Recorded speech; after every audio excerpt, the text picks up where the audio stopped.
সবাইকে জয়গুরু। অহংকার যত ঘন, অজ্ঞানতা তত বেশি। আর অহং যত পাতলা, জ্ঞান তত উজ্জ্বল। সন্দেহ অবিশ্বাসের দূত, আর অবিশ্বাসী অজ্ঞানতার আশ্রয়। সন্দেহ আসলে তৎক্ষণাৎ, তা নিরাকরণের চেষ্টা করো আর সৎ চিন্তায় নিমগ্ন হও। জ্ঞানের অধিকারী হবে আর আনন্দ পাবে।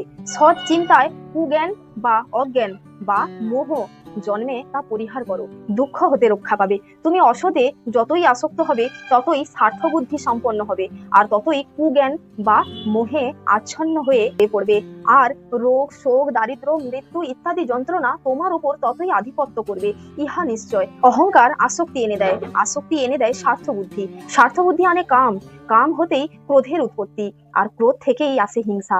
ভক্তি এনে দেয় জ্ঞান, জ্ঞানেই সর্বভূতে আত্মবোধ হয়, সর্বভূতে আত্মবোধ হলেই আসে অহিংসা, আর অহিংসা হতেই প্রেম। তুমি যতটুকু যে কোনো একটির অধিকারী হবে ততটুকু সমস্তগুলির অধিকারী হবে। অহংকার থেকে আসক্তি আসে, আসক্তি থেকেই অজ্ঞানতা আসে, আর অজ্ঞানতাই দুঃখ। সন্দেহ থেকেই অবিশ্বাস আসে, আর অবিশ্বাসেই জড়তা। আলস্য থেকে মৃঢ়তা আসে, আর মৃঢ়তাই হলো অজ্ঞানতা। বাধাপ্রাপ্ত কামই ক্রোধ, আর ক্রোধই হিংসার বন্ধু।